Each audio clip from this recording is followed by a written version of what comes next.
চাঁদপুরে জাহাজের 7 জনকে হত্যার ঘটনায় সুষ্ঠু তদন্ত ও বিচারসহ বিভিন্ন দাবিতে বৃহস্পতিবার মধ্যরাত থেকে অনির্দিষ্টকালের জন্য কর্মবিরতি শুরু করেছে পণ্যবাহী নৌযান শ্রমিকরা। ফলে রাত 12টা থেকে বন্ধ রয়েছে পণ্যবাহী নৌযান চলাচল। বৃহস্পতিবার বাংলাদেশ নৌযান শ্রমিক ফেডারেশনের সভাপতি মোহাম্মদ শাহ আলম এ তথ্য নিশ্চিত করেছে।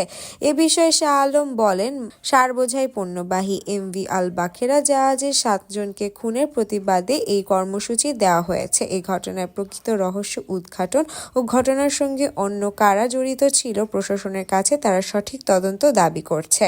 তিনি আরও বলেন, সারা দেশে 10,000 ছোট পণ্যবাহী নৌযান ও লক্ষাধিক শ্রমিকদের নিরাপত্তার দাবি জানাচ্ছি। যারা ওই জাহাজে হতাহতের শিকার হয়েছে সরকারের পক্ষ থেকে জনপ্রতি 20 লাখ টাকা করে ক্ষয়পূরণের দাবি করছি। এছাড়াও সকল নৌপথে সন্ত্রাস, চাঁদাবাজি ও ডাকাতি বন্ধের কার্যকর ব্যবস্থা গ্রহণের সরকারের পক্ষ থেকে কোনো ধরনের পদক্ষেপ চোখে পড়েনি। তাই এসব দাবি পূরণ না হওয়া পর্যন্ত এই কর্মবিরতি সহ পণ্যবাহী নৌযান ধর্মঘট অব্যাহত থাকবে।